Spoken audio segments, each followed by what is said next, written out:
नमस्कार, आप देख रहे हैं न्यूज़ एक्सप्रेस, जहां 20 मिनट में मिलती है बिहार से लेकर देश दुनिया की हर बड़ी खबर। शुरुआत से पहले कमेंट में जरूर बताइए, अगर आप एक दिन के लिए मुख्यमंत्री बने तो सबसे पहला फैसला क्या लेंगे? एक ही प्रखंड से बन गए 2 मंत्री, कैबिनेट में सिर्फ एक मुसलमान। सम्राट सरकार पर बरसे तेजस्वी यादव। राजद के कार्यकारी अध्यक्ष तेजस्वी यादव ने शुक्रवार को प्रेस वार्ता कर सरकार पर तीखा हमला बोला। उन्होंने आरोप लगाया कि बिहार में जाति देखकर फर्जी एनकाउंटर हो रहे हैं और जातिवाद, परिवारवाद, अपराध व भ्रष्टाचार को बढ़ावा दिया जा रहा है। तेजस्वी ने कहा कि भाजपा अब परिवारवाद पर बोलने का अधिकार खो चुकी है, क्योंकि खुद एनडीए सरकार में 17 मंत्री राजनीतिक परिवार से आते हैं। उन्होंने निशांत कुमार और दीपक प्रकाश को बिना विधानमंडल सदस्य बने मंत्री बनाए जाने पर सवाल उठाया। साथ ही कहा कि 3 पूर्व मुख्यमंत्रियों के पुत्र भी मंत्री बने हैं। तेजस्वी ने यह भी कहा कि मंत्रिमंडल में मात्र एक मुसलमान को जगह मिली है और महिलाओं को 33% प्रतिनिधित्व नहीं दिया गया। उन्होंने इसे मीडिया मैनेजमेंट और पीआर के सहारे चलने वाली सरकार करार दिया। प्रेस वार्ता में राजद के कई वरिष्ठ नेता मौजूद रहे। राहत भी, आफत भी। मौसम का डबल गेम। बिहार में 72 घंटे आंधी बारिश और ठनका का अलर्ट। मई की तपती गर्मी के बीच बिहार में मौसम ने अचानक करवट ली। शुक्रवार शाम पटना में काले बादल छा गए और दिन में अंधेरा जैसा माहौल बन गया। इसके बाद तेज हवा, धूल भरी आंधी और बारिश ने लोगों को राहत दी, लेकिन साथ ही आफत भी खड़ी कर दी। भारतीय मौसम विभाग ने अगले 72 घंटे को बेहद संवेदनशील बताया है। कई जिलों में 70 किलोमीटर प्रति घंटे तक की रफ्तार से हवाएं चल सकती हैं। गरज चमक, आकाशीय बिजली और हल्की से मध्यम बारिश की संभावना जताई गई है। पटना, गया, भागलपुर, अररिया, किशनगंज और पश्चिमी चंपारण सहित कई जिलों में अलर्ट जारी किया गया है। प्रशासन ने लोगों से खुले मैदान, पेड़ों और बिजली के खंभों से दूर रहने की अपील की है। किसानों को भी सावधानी बरतने की सलाह दी गई है, क्योंकि तेज हवाओं और ओलावृष्टि से फसलों को नुकसान का खतरा है। जीविका दीदियों को 5 किस्त में मिलेंगे 2 लाख, रोजगार के लिए 10 लाख। श्रवण कुमार का बड़ा ऐलान। ग्रामीण विकास मंत्री श्रवण कुमार ने पदभार संभालते ही जीविका दीदियों के लिए बड़ा ऐलान किया। उन्होंने कहा कि सरकार 5 किस्तों में 2 लाख रुपए तक की राशि देगी। दूसरी किस्त जल्द भेजी जाएगी। उन्होंने बताया कि अगर कोई जीविका दीदी अपना रोजगार शुरू करना चाहती हैं तो उन्हें 10 लाख रुपए तक की आर्थिक सहायता दी जाएगी। सरकार का फोकस महिलाओं को आत्मनिर्भर बनाने पर है। इसी दिन मद्य निषेध मंत्री मदन साहनी ने भी पदभार ग्रहण किया और शराबबंदी को लेकर सख्ती बढ़ाने की घोषणा की। उन्होंने माना कि कई जगहों पर शराब की बिक्री हो रही है और इसे रोकने के लिए नई रणनीति बनाई जाएगी। स्वास्थ्य मंत्री बने निशांत कुमार ने कहा कि वह पहले विभाग को समझेंगे और फिर पूरी ईमानदारी से जिम्मेदारी निभाएंगे। उनका पहला बयान था, पहले जानूंगा, सीखूंगा, फिर करूंगा। मोकामा में नोट डबलिंग सिंडिकेट का भंडाफोड़। बिहार सहित कई राज्यों में फैला नेटवर्क। 2 गिरफ्तार। मोकामा प्रखंड के रामपुर डूमरा गांव में पुलिस ने नोट डबलिंग करने वाले एक बड़े सिंडिकेट का पर्दाफाश किया है। पचमहला थाने की कार्रवाई में इस गोरख धंधे के 2 बड़े सदस्य गिरफ्तार किए गए हैं। बताया जा रहा है कि इस सिंडिकेट का जाल बिहार, झारखंड, दिल्ली, उत्तर प्रदेश और बंगाल तक फैला हुआ है। ग्रामीणों ने बताया कि सिंडिकेट का सरगना नए लोगों को 1 लाख के बदले 2 लाख रुपए का असली नोट देकर फंसाता था। इसके बाद पीड़ित अपनी संपत्ति बेचकर करोड़ों रुपए सरगना तक पहुंचा देते थे, लेकिन रकम मिलते ही सरगना पैसे हड़प कर उन्हें मारपीट कर भगा देता था। जमुई के एक पीड़ित की शिकायत पर जब जांच शुरू हुई तो परत दर परत सिंडिकेट का राज खुलता चला गया। बाढ़ एसडीपीओ के नेतृत्व में कई जगह छापेमारी जारी है और पुलिस ने कई लोगों को हिरासत में लेकर पूछताछ शुरू कर दी है। बिहार में नौकरी रोजगार पर बड़ा कदम। रोजगार एवं कौशल विकास विभाग बनाएगा समेकित योजना। राज्य में रोजगार बढ़ाने के लिए सरकार ने सभी विभागों से ब्यौरा मांगा है। भवन निर्माण विभाग समेत अन्य विभागों को निर्देश दिया गया है कि वे अपने अपने क्षेत्रों में चल रही योजनाओं के तहत कितने लोगों को काम मिल रहा है, इसका पूरा विवरण दें। यह जानकारी रोजगार एवं कौशल विकास विभाग को भेजी जाएगी ताकि नई नौकरियों और रोजगार सृजन की समेकित योजना तैयार की जा सके। सरकार का लक्ष्य वर्ष 2025 से 2030 के बीच बड़े पैमाने पर रोजगार के अवसर पैदा करना है। अधिकारियों को 1 सप्ताह के भीतर रिपोर्ट भेजने का निर्देश दिया गया है। सरकार ने इसे सर्वोच्च प्राथमिकता दी है ताकि अब तक दिए गए रोजगार का समेकित आंकड़ा तैयार हो और भविष्य की योजनाओं को उसी आधार पर आगे बढ़ाया जा सके। मुख्यमंत्री सम्राट चौधरी ने संकेत दिया है कि वह रोजगार सृजन पर पूर्ववर्ती सरकार की तरह ही गंभीर हैं। बिल्ली के मलमूत्र से संक्रमण का खतरा, गर्भवतियों और नवजात पर असर। एनएमसीएच पटना में जांच शुरू, घरों में बिल्ली पालने का शौक बढ़ रहा है, लेकिन इसके मलमूत्र से गंभीर संक्रमण का खतरा भी सामने आया है। खासकर गर्भवती महिलाओं, नवजात शिशुओं और कमजोर रोग प्रतिरोधक क्षमता वाले लोगों पर इसका असर पड़ सकता है। नालंदा मेडिकल कॉलेज अस्पताल एनएमसीएच के माइक्रोबायोलॉजी विभाग में टैक्सोप्लाज्मोसिस की जांच शुरू कर दी गई है। यह जांच निःशुल्क है और राष्ट्रीय स्वास्थ्य कार्यक्रम के तहत की जा रही है। विभागाध्यक्ष प्रोफेसर डॉक्टर संजय कुमार ने बताया कि टैक्सोप्लाज्मा एलजीजी और आईजीएम जांच से पता चलता है कि मरीज पहले या हाल में इस संक्रमण से प्रभावित हुआ है या नहीं। संक्रमण से गर्भवती महिला का बार बार गर्भपात हो सकता है, नवजात में जन्मजात समस्या, दिमागी विकास में कमी, आंखों या मस्तिष्क में संक्रमण, धुंधला दिखाई देना और लंबे समय तक बुखार जैसे लक्षण हो सकते हैं। विभाग ने अन्य जूनोटिक बीमारियों जैसे स्क्रब टाइफस और ब्रूसेलोसिस की जांच भी शुरू की है। विशेषज्ञों ने चेतावनी दी है कि बिल्ली पालने वालों को साफ सफाई का विशेष ध्यान रखना चाहिए। पटना में कचरा जलाने और खुले में फेंकने पर पूर्ण प्रतिबंध, उल्लंघन पर जुर्माना और मुकदमा। बिहार राज्य प्रदूषण नियंत्रण परिषद ने ठोस अपशिष्ट प्रबंधन को लेकर बड़ा कदम उठाया है। गुरुवार को आयोजित ऑनलाइन प्रशिक्षण कार्यक्रम के समापन पर यह स्पष्ट कर दिया गया कि अब पटना सहित पूरे राज्य में खुले में कचरा फेंकने और जलाने पर पूर्ण प्रतिबंध रहेगा। परिषद अध्यक्ष डॉक्टर शुक्ला ने कहा कि संस्थान, मॉल और अपार्टमेंट जैसे बड़े कचरा उत्पादक अपने कचरे के निस्तारण की जिम्मेदारी खुद लें। यदि वे ऐसा नहीं कर सकते तो उन्हें स्थानीय निकाय से ईपीआर प्रमाण पत्र लेना होगा। सुप्रीम कोर्ट के आदेश के तहत जिला पदाधिकारी को पर्यावरण संरक्षण अधिनियम की धारा 5 के तहत विशेष अधिकार दिए गए हैं। नियमों का उल्लंघन करने वालों पर मुकदमा चलाया जाएगा और जुर्माना भी लगेगा। नई नियमावली के अनुसार कचरे को 4 श्रेणियों में अलग करना अनिवार्य है और गीले कचरे का स्थल पर ही निस्तारण करना होगा। बिहार में गाड़ी पर जाति सूचक शब्द लिखने पर लगेगा जुर्माना। परिवहन विभाग का सख्त आदेश।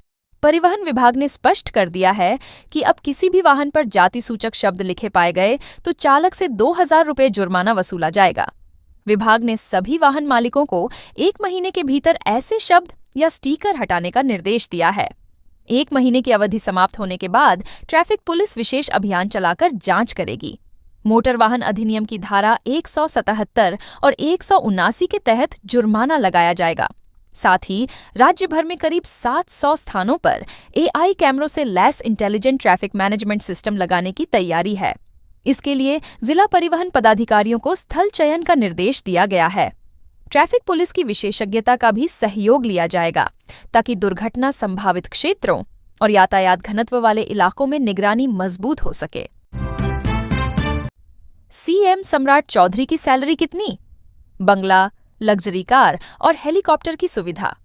संविधान में मुख्यमंत्री के वेतन भत्ते का उल्लेख नहीं है, लेकिन विधानमंडल इसका निर्धारण करता है। राज्यों में इसमें एक रूपता नहीं है। तेलंगाना में मुख्यमंत्री को सबसे अधिक 4,10,000 रुपये और त्रिपुरा में सबसे कम 1,05,000 रुपये मासिक वेतन मिलता है।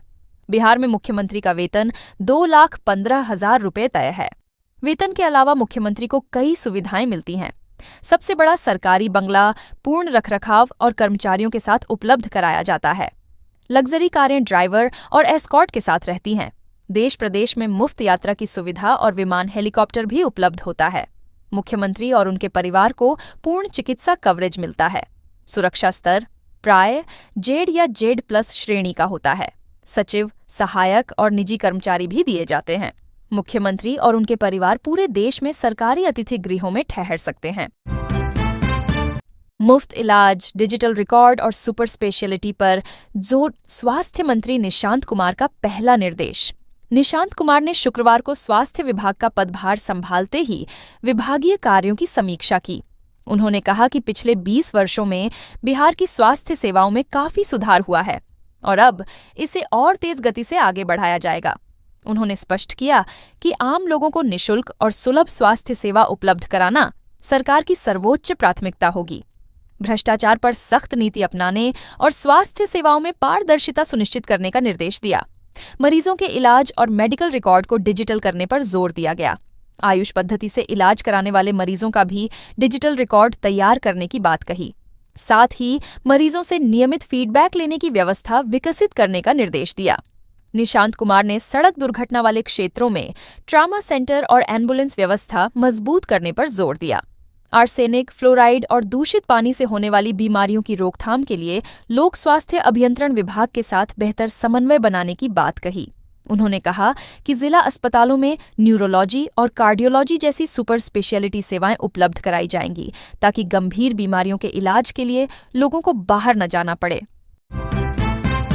बिहार झारखंड मौसम अलर्ट। आज धूप का आनंद, कल फिर सक्रिय होंगे बादल और बारिश। लगातार आंधी बारिश और बादलों की आवाजाही के बीच शुक्रवार को भागलपुर में आसमान साफ रहने की संभावना है। लोगों को दिन में धूप का आनंद मिलेगा, लेकिन यह राहत ज्यादा दिन टिकने वाली नहीं है। शनिवार से मौसम फिर करवट लेगा और रविवार तक गरज चमक के साथ बारिश की गतिविधियां तेज हो सकती हैं। मौसम विज्ञानियों ने बताया कि बंगाल की खाड़ी से आ रही नमी और उत्तर भारत में सक्रिय मौसमी तंत्र के कारण वातावरण अस्थिर बना हुआ है। मध्य प्रदेश से झारखंड तक फैली ट्रफ लाइन और पूर्वी बिहार व असम के मध्य भाग में सक्रिय चक्रवाती परिसंचरण के संयुक्त प्रभाव से नमी बढ़ रही है। गुरुवार को भागलपुर में 15.4 मिलीमीटर वर्षा दर्ज की गई। अधिकतम तापमान 32.2 डिग्री और न्यूनतम 19.6 डिग्री सेल्सियस रहा।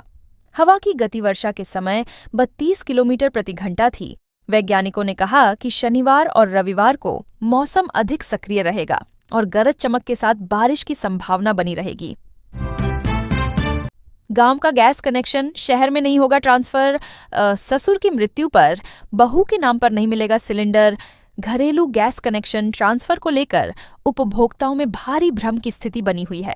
एजेंसियों ने स्पष्ट किया है कि ग्रामीण क्षेत्र का कनेक्शन केवल ग्रामीण एजेंसी में ही ट्रांसफर होगा और शहरी क्षेत्र का कनेक्शन शहरी एजेंसी में ही स्थानांतरित किया जाएगा। ग्रामीण उपभोक्ताओं के लिए गैस डिलीवरी का समय 45 दिन और शहरी क्षेत्र में 25 दिन तय है। ऐसे में जिस क्षेत्र की एजेंसी में मूल कनेक्शन है, उसी के माध्यम से नाम ट्रांसफर प्रक्रिया पूरी करनी होगी। नियमों के अनुसार यदि परिवार के मुखिया या ससुर की मृत्यु हो जाती है, तो गैस कनेक्शन सीधे बहू के नाम पर नहीं होगा। ये केवल मृतक की पत्नी या बेटे के नाम पर ही ट्रांसफर किया जा सकता है। जानकारी के अभाव में कई महिलाएं एजेंसी पहुंच रही हैं और उन्हें लौटना पड़ रहा है। उपभोक्ताओं ने प्रक्रिया को सरल बनाने और नियमों को सार्वजनिक रूप से स्पष्ट करने की मांग की है। बेगूसराय में 52 करोड़ की लागत से बनेगा एलिवेटेड फ्लाईओवर। 22 माह में पूरा होगा निर्माण। NH 31 स्थित बीहट चांदनी चौक पर एलिवेटेड फ्लाईओवर का निर्माण कार्य शुक्रवार को केंद्रीय मंत्री गिरिराज सिंह ने शिलान्यास कर शुरू कराया। नारियल फोड़कर और मशीन चलाकर उन्होंने कार्य का शुभारंभ किया। उन्होंने कहा कि NHAI और हरि कंस्ट्रक्शन कंपनी द्वारा गुणवत्तापूर्ण ढंग से समय से पहले फ्लाईओवर का निर्माण पूरा किया जाएगा। इससे बेगूसराय का इंफ्रास्ट्रक्चर विकास तेजी से होगा और शहर का स्वरूप जापान और जर्मनी जैसे विकसित क्षेत्रों की तरह दिखाई देगा। उन्होंने बरौनी रिफाइनरी में पेट्रोकेमिकल परियोजना और सिमरिया धाम में मल्टी मॉडल प्लेटफॉर्म निर्माण की भी घोषणा की। साथ ही रक्सौल हल्दिया एक्सप्रेसवे और 0 माइल मुजफ्फरपुर 4 लेन सड़क निर्माण कार्य जल्द शुरू होने की बात कही। स्थानीय लोगों ने सर्विस लेन सड़क निर्माण की मांग उठाई ताकि स्कूली बच्चों और बाइक सवारों को जाम और दुर्घटनाओं से राहत मिल सके। सम्राट चौधरी कैबिनेट में बांका को नहीं मिली जगह। पड़ोसी जिलों के विधायकों की बल्ले बल्ले नए मंत्रिमंडल गठन के बाद बांका जिला एक बार फिर उपेक्षित रह गया है। 5 विधानसभा सीटों वाले इस जिले को इस बार कोई प्रतिनिधित्व नहीं मिला। जदयू और भाजपा के कब्जे वाली सीटों के बावजूद किसी विधायक को मंत्री पद नहीं दिया गया। पिछले नीतीश मंत्रिमंडल में अमरपुर से जयंत राज मंत्री बने थे और इससे पहले भाजपा विधायक रामनारायण मंडल भी मंत्री रह चुके थे। इस बार दोनों नेताओं के नाम चर्चा में थे, लेकिन विस्तार में किसी को जगह नहीं मिली। पड़ोसी जिलों को पर्याप्त प्रतिनिधित्व मिला है। भागलपुर और जमुई से 2-2 विधायक मंत्री बने हैं, जबकि मुंगेर के तारापुर से विधायक सम्राट चौधरी स्वयं मुख्यमंत्री हैं। लखीसराय के विजय कुमार सिन्हा को भी मंत्री पद मिला है। बांका के कार्यकर्ताओं और समर्थकों में नाराजगी है। इंटरनेट मीडिया पर भी आलोचना हो रही है। लोगों का कहना है कि जिला को उचित राजनीतिक प्रतिनिधित्व मिलना चाहिए ताकि विकास कार्यों को गति मिल सके। बिहार में मधुमक्खी का पराग बना कमाई का जरिया। किसान हर सीजन में कर रहे 1 लाख की कमाई चखाई। और सोनो प्रखंड के गांवों में मधुमक्खी पालन अब सिर्फ शहद तक सीमित नहीं रहा। यहाँ के 60 किसान मधुमक्खी के पराग से आर्थिक समृद्धि की नई राह बना रहे हैं। उद्यान विभाग और कृषि विज्ञान केंद्र की मदद से बने मधु उत्पादन समिति के जरिए किसान पराग को 2 से 3 हजार रुपये प्रति किलो बेच रहे हैं। एक बक्से से सप्ताह भर में औसतन 200 ग्राम पराग निकलता है और किसान 50-50 बक्सों के साथ काम कर रहे हैं। बैद्यनाथ और पतंजलि जैसी कंपनियों ने समिति से अनुबंध किया है। डॉक्टर मुकुंद वत्स मिश्र बताते हैं कि पराग से कई दवाएं बनती हैं जो सूजन, घाव भरने, हृदय रोग, मधुमेह और तनाव जैसी समस्याओं में उपयोगी होती हैं। गीता हांसदा, राधा, सोनाली टुड्डू और अन्य किसानों ने कहा कि पहले वे जंगल से लकड़ी चुनकर और मजदूरी करके जीवन चला रहे थे, लेकिन अब हर सीजन में 1 से 1.5 लाख रुपए की आय हो रही है। यह बदलाव उनके जीवन स्तर को पूरी तरह बदल चुका है।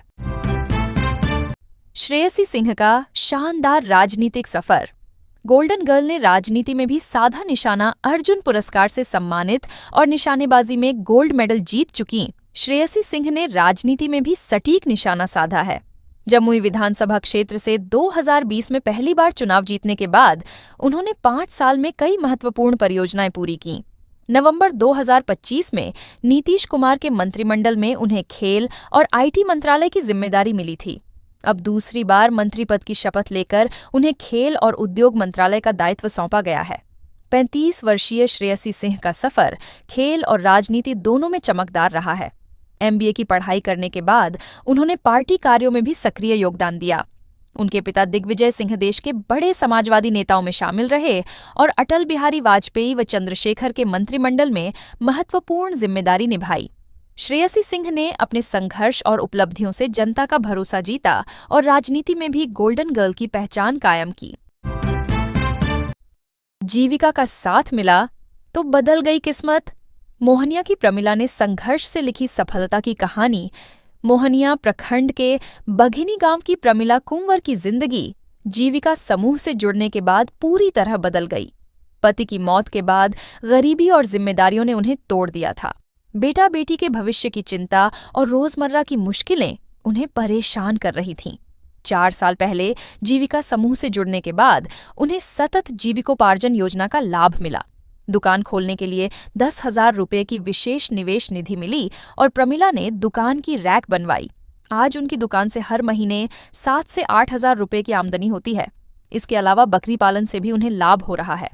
प्रमिला ने बताया कि पहले परिवार का खर्च चलाना मुश्किल था, लेकिन अब वे आत्मनिर्भर हैं और गांव की अन्य महिलाओं के लिए नजीर बन गई हैं। जीविका ने उनके जीवन को नया स्वरूप दिया और संघर्ष से निकली प्रमिला आज सफलता की मिसाल बन चुकी है। कटिहार जंक्शन पर खीरे में मिलावट का भंडाफोड़। वायरल वीडियो के बाद 9 महिला हॉकर गिरफ्तार। कटिहार रेलवे जंक्शन पर यात्रियों की सेहत के साथ खिलवाड़ करने वाला मामला सामने आया है। सोशल मीडिया पर वायरल हुए वीडियो में महिला हॉकर सड़े गले खीरों को हरे रंग के केमिकल घोल में डुबोकर ताज़ा दिखाने की कोशिश करती नजर आई। कुछ ही सेकंड में खराब खीरा गहरे हरे रंग में बदल जाता था और यात्रियों को ताज़ा बताकर बेचा जाता था। वीडियो वायरल होते ही स्टेशन पर हड़कंप मच गया। आरपीएफ ने जांच कर पुष्टि की कि खीरे को रंग में डुबोकर बेचा जा रहा था। 8 मई को विशेष छापामारी अभियान चलाकर 9 महिला हॉकर्स को गिरफ्तार किया गया और रेलवे एक्ट के तहत मामला दर्ज किया गया। आरोपी फूलबती देवी ने स्वीकार किया कि वह और अन्य महिलाएं ग्राहकों को आकर्षित करने के लिए ऐसा करती थीं। स्वास्थ्य विशेषज्ञों ने चेतावनी दी है कि ऐसे रंग और केमिकल लीवर, किडनी और पेट की गंभीर बीमारियों का कारण बन सकते हैं। सारण में टाउनशिप और एयरपोर्ट प्रोजेक्ट के लिए जमीन बिक्री पर रोक। ग्रामीणों में आर्थिक संकट। हरदिया चवर क्षेत्र में प्रस्तावित ग्रीनफील्ड इंटरनेशनल एयरपोर्ट और सैटेलाइट टाउनशिप निर्माण को लेकर जमीन की खरीद बिक्री और भवन निर्माण पर लगी रोक अब ग्रामीणों के लिए बड़ी समस्या बन गई है। दर्जनों गांवों के लोग आर्थिक और सामाजिक संकट से जूझ रहे हैं। ग्रामीणों का कहना है कि बीमारी, शादी विवाह और बच्चों की पढ़ाई जैसे जरूरी कामों के लिए वे जमीन बेचकर पैसे जुटाते थे, लेकिन रोक लगने के बाद अब वे अपनी ही संपत्ति का उपयोग नहीं कर पा रहे हैं। किसान नेता चंद्रकांत नारायण राय ने कहा कि सरकार की इस नीति से लोगों की आर्थिक स्वतंत्रता प्रभावित हुई है। कई गरीब परिवार बेटियों की शादी और गंभीर बीमारियों का इलाज कराने में असमर्थ हो गए हैं। जिला परिषद सदस्य गोलोक बिहारी शरण सिन्हा ने सरकार से इस रोक पर पुनर्विचार करने की मांग की है। ग्रामीणों का कहना है कि यदि जल्द समाधान नहीं निकला तो आने वाले दिनों में उनकी परेशानियां और बढ़ सकती हैं।